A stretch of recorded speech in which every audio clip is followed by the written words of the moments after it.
شروع اللہ کے پاک نام سے جو بڑا مہربان اور نہایت رحم کرنے والا ہے۔ مدینہ کے اندر ایک نوجوان تھا، بلا کا حسین، دو چیزیں اس کے حسن پر بے پناہ لٹو تھیں۔ جس وقت اس خوش رنگ اور فولاد بدن نوجوان کو دربار خلافت میں پیش کیا گیا تو حاضرین مجلس اس کے دلکش گورے بدن کا غور سے مشاہدہ کرنے لگے۔ اس جوان سال کا قدرے بڑا سر، خوبصورت چوڑی پیشانی اور اس پر لٹکے ہوئے خمدار سیاہ بال، ہلکی باریک بھویں، دراز پلکیں، سرمگی آنکھیں، خوشنما رخسار، نازک ہونٹ اور اولو جیسے شفاف دندان اور خوشنما دبلا پیٹ اور چوڑا سینہ اور چاند سے بڑھ کر چہرہ دیکھنے والوں کی آنکھوں کو حیران و پریشان کر رہا تھا۔ اسے دیکھ کر امیر المومنین عمر فاروق رضی اللہ تعالیٰ عنہ کو یقین آ گیا کہ واقعتاً یہی وہ نوجوان ہے جس کا جمال مقناطیس کی طرح راہ چلتی خواتین اور گھر بیٹھی دوشیزاؤں کو اپنی طرف کھینچ رہا ہے، اور وہ رات کی تاریکیوں میں جذبات سے مغلوب ہو کر اس کے حسن کے گیت گا رہی ہیں۔ آپ نے خواتین کو اس کے دلربا حسن کے فتنے سے بچانے کے لیے اس کا سر مونڈنے کا حکم دے دیا۔ اس بیچارے کو بارگاہ خلافت کا حکم ٹالنے کا ارادہ نہ تھا، اس لیے یہ حجام کے آگے بیٹھ گیا اور اپنا سر منڈوانے لگا۔ جب وہ سر منڈوا چکا تو اس کی پیشانی یوں نمودار ہوئی کہ گویا وہ چاند کا ٹکڑا ہو، اور وہ پہلے سے بھی زیادہ خوبصورت نظر آنے لگا۔ یہ دیکھ کر آپ رضی اللہ تعالیٰ عنہ نے دوسرا حکم جاری کیا کہ اس کے سر پر امامہ پہنایا جائے۔ چنانچہ وہ امامہ پہن کر مزید خوبصورت نظر آنے لگا۔ جب وہ مسجد نبوی میں نماز ادا کرنے کے لیے جاتا تو راہ چلتی خواتین کی نگاہیں اس کی سرمگی آنکھوں پر مرکوز ہونے لگیں اور وہ اسے گلی کوچوں میں دیکھ کر مبہوت رہ جاتی۔ یہ دیکھ کر امیر المومنین نے حکم دیا کہ اے نوجوان، تم اس شہر میں نہ رہو اور بصرہ چلے جاؤ۔ اس نے وجہ پوچھی تو آپ رضی اللہ تعالیٰ عنہ نے صرف اتنا ہی جواب دیا کہ یہ میرا حکم ہے اور مزید کچھ نہ بتایا۔ اس بیچارے نے بارگاہ خلافت کے حکم کے سامنے سر تسلیم خم کر دیا، لیکن اسے سمجھ میں نہ آ رہا تھا کہ اس کے ساتھ ایسا سلوک کیوں کیا گیا۔ جب اس نے امیر المومنین کے کسی ہم نشین سے اس کارروائی کا سبب پوچھا تو اس نے بتایا کہ معاملہ دراصل یہ ہے کہ گزشتہ رات جب دارالخلافہ کی رایا میٹھی میٹھی نیند کے مزے لوٹ رہی تھی تو امیر المومنین حسب معمول دارالخلافہ کے گلی کوچوں کا گشت کر رہے تھے کہ نیز شب کے قریب ایک دروازے پر سے ان کا گزر ہوا تو ان کے کانوں میں خاتون کی آواز پڑی جو بڑی پرسوز آواز سے شعروں میں اپنی آرزو کا اظہار کر رہی تھی اور کہہ رہی تھی، بھلا کوئی صورت بن سکتی ہے کہ میں شرح پی سکوں، اور بھلا کوئی راہ نکل سکتی ہے کہ میں نصر بن حجاج کے پاس پہنچ جاؤں، اس نوجوان کے پاس پہنچ جاؤں جو شریف النسل ہے، خبرو ہے، عزت دار ہے اور ضدی بھی نہیں ہے۔ وہ بلند مجلسوں والا ہے، ہم سروں کو واپس دھکیل دینے والے قبیلے سے ہے، قابل دید جوانی میں قدم رہ چکا ہے، اس کا چاند سا مکھڑا تاریخ رات کو بھی جگمگا دیتا ہے۔ جو ہی آپ کے کانوں میں یہ اشعار پڑے تو فرمایا، اچھا میرے ہاں اس شہر میں ایسا نوجوان بھی ہے جس کے حسن و جمال کا تذکرہ نوجوان خواتین اپنے پردوں میں کاری ہیں۔ تو انہوں نے فوراً حکم دیا کہ اس نوجوان کو میرے سامنے لاؤ، تو ان کے حکم سے تم کو یہاں لایا گیا۔ پھر حاضرین نے تمہارے خوش آمد قد اور مضبوط کاٹ اور خوبصورت چہرے کو دیکھا تو مان گئے کہ واقعی ایسا نوجوان ہے کہ اگر اس کی خوبصورتی کو مصنوعی طریقے سے کم نہ کیا گیا تو خواتین کے بہک جانے کا خطرہ ہے۔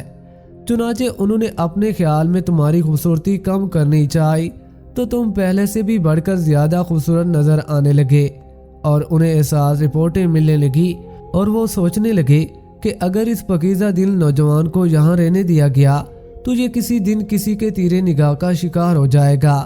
اس لیے انہوں نے آپ کو بصرہ بھیجنے اور وہاں بسانے کا پروگرام بنایا ہے، لہٰذا اللہ کا نام لیجئے اور رخت سفر باندھ لیجئے۔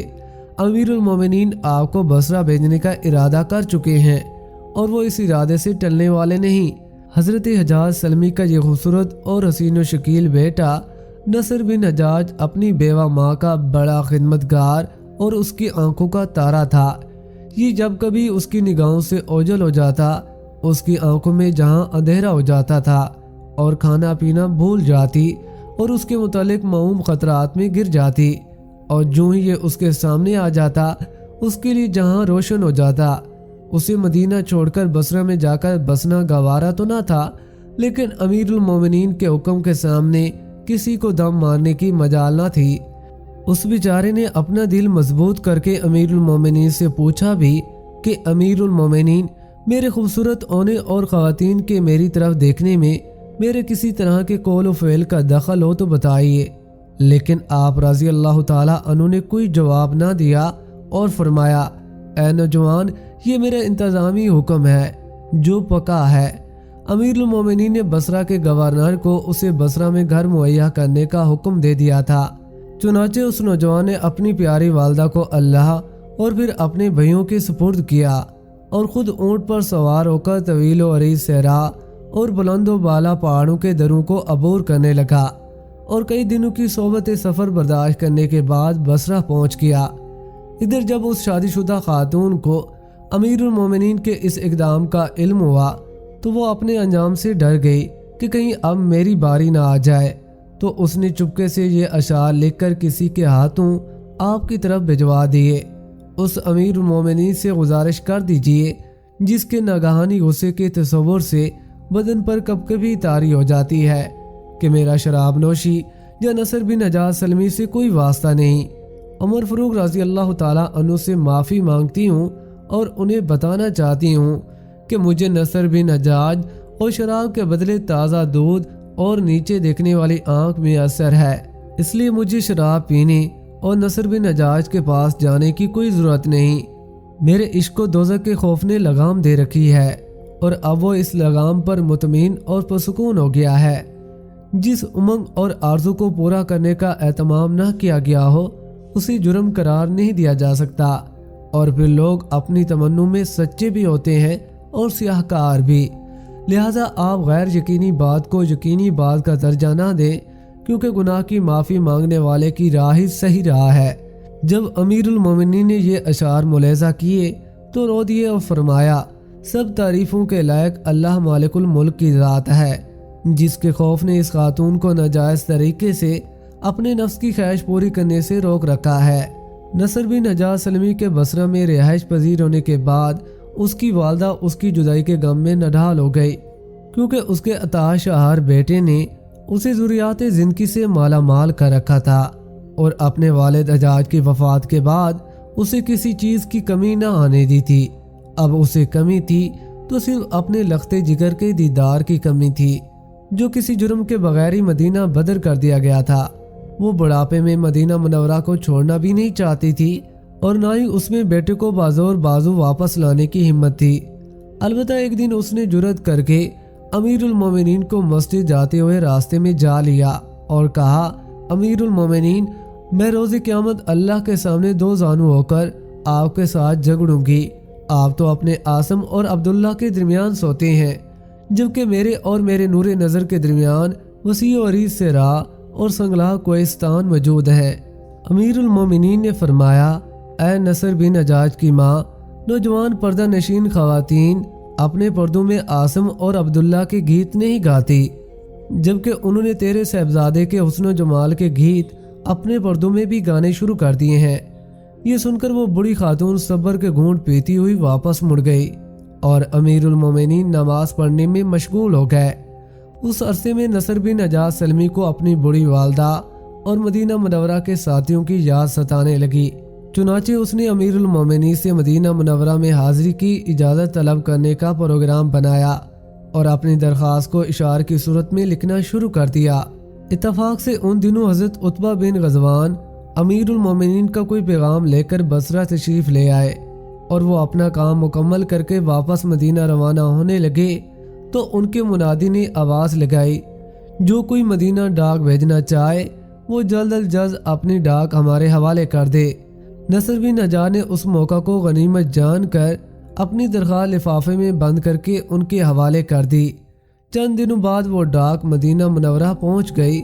جب امیر المومنین نے اپنی ڈاک کھولی تو اس میں سلام مسنون کے بعد بے قصور جلاوطن نصر بن حجاج کے یہ اشعار نظر آئے: اے امیر المومنین، آپ نے مجھے بے تقیر کر کے مدینہ منورہ اور دوستوں میں رہنے سے محروم کر دیا ہے۔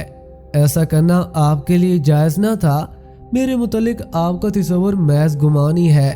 حقیقت یہ ہے کہ میں بے قصور ہوں اور بعض گمانوں کی تصدیق کرنا بھی گناہ ہے، محض اس بنا پر کہ ستواں ناک والی ایک شب اپنی آرزو کا اظہار کر بیٹھی۔ حالانکہ عورتوں کی بحث خواہشات کی محض تعاون تصور کی جاتی ہے۔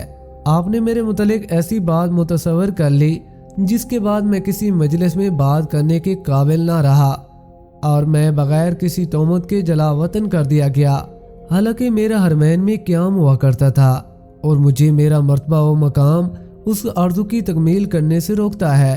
اور پھر میرے بزرگ کس قدر سچے عزت دار تھے اور اسے اس کی نماز اور روزہ اور قومی شرافت اور بری آرزو کی تکمیل سے روکتی ہے۔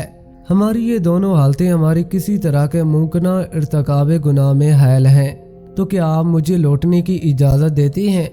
امیر المومنین نے یہ پڑھ کر فرمایا کہ میری امارت میں تو ایسا نہیں ہو سکتا۔ امیر المومنین پر اللہ رحم فرمائے، آپ اپنے خیال اور تصور میں بالکل سچے تھے۔ یہ نوجوان بھی کسی نہ کسی دن کسی نیلم پری کی زلف گرہ گیر کا شکار ہو سکتا ہے۔ اسے جمال کی تفصیل یہ ہے کہ جب یہ نوجوان مستقل طور پر بصرہ میں رہنے لگا تو اس نے شہر کے عالم ڈپٹی کمشنر مجاشہ بن مسعود سلمی کے دفتر میں آنا جانا شروع کر دیا۔ اس نے اسے اپنی برادری کا برخوردار سمجھ کر اپنے گھر لے جانا شروع کر دیا۔ چنانچہ یہ کچھ عرصہ تک ان کے ساتھ اس کے گھر میں جاتا اور ان کے ساتھ واپس آ جاتا۔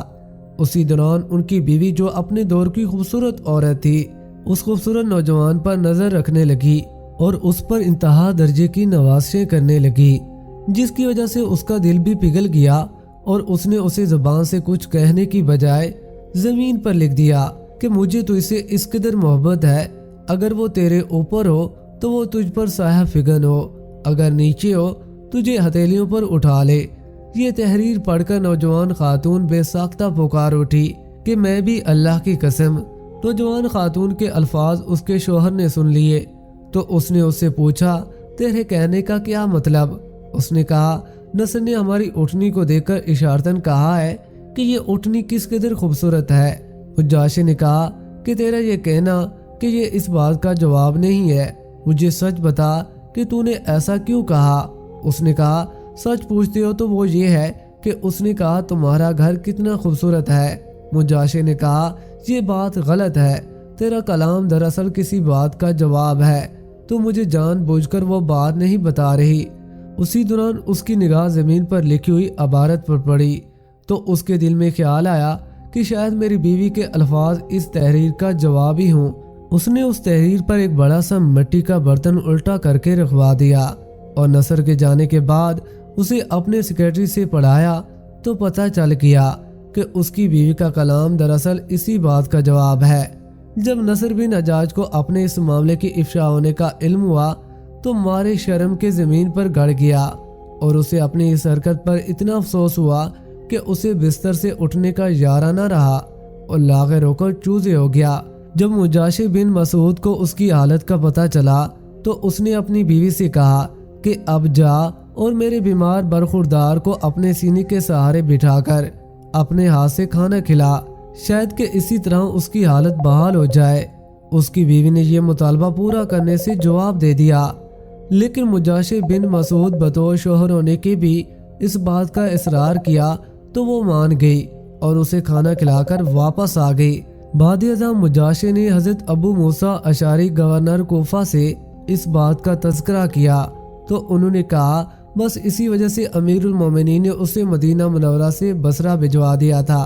چنانچہ انہوں نے نصر بن حجاج کو بصرہ بھجوا دیا جہاں حضرت عثمان بن ابی العاص تکفی گورنر تھے۔ نصر یہاں سے کوچ کر کے فارس کے کسی قصبہ میں آباد ہو گیا۔ اسے ابھی وہاں آباد ہوئے کوئی زیادہ عرصہ نہ گزرا تھا کہ گاؤں کے سردار کی بیوی اس پر مٹنے لگی اور اسے چوری چھپے ملنے کے خط بھیجنے لگی۔ جب اس بات کا علم گورنر فارس کو ہوا تو انہوں نے نصر بن حجاج سلمی کو اپنے ہاں بلایا اور اپنی تشویش سے آگاہ کیا اور ساتھ ہی اسے یہاں سے چلے جانے کا مشورہ دیا۔ اس نے کہا کہ اگر میں ارض اسلام میں کسی جگہ بھی نہیں رہ سکتا، آپ لوگ مجھے کہیں بھی سکون سے ٹھہرنے نہیں دیتے، تو میں کہاں جاؤں؟ اللہ کی قسم، اگر آپ نے بھی ایسا کیا تو میں مشرکوں کی سرزمین میں رہنے پر مجبور ہو جاؤں گا، ورنہ میرا قصور بتایا جائے۔ جب حضرت عثمان نے یہ صورتحال امیر المومنین کو لکھ کر بھیجی تو انہوں نے نصر بن حجاج کو وہاں سے جلا وطن کرنے سے منع کر دیا اور حکم دیا کہ اسے گھر سے مسجد اور مسجد سے گھر میں آنے جانے تک محدود کر دیا جائے اور اسے زیادہ عرصہ مسجد میں گزارنے دیا جائے تاکہ نہ یہ باہر نکلے اور نہ ہی کوئی فتنہ کھڑا ہو۔ چنانچہ یہ نوجوان خلافت فاروقی تک فارس میں جلا وطن رہا اور اس دور میں اس کی کڑی نگرانی ہوتی رہی۔ جب امیر المومنین شہید ہوئے اور اس کے سر اور داڑھی کے بال سفید ہونا شروع ہو گئے تو یہ واپس مدینے چلا آیا اور آزادی سے ایمان اور تقوی کی زندگی بسر کرنے لگا۔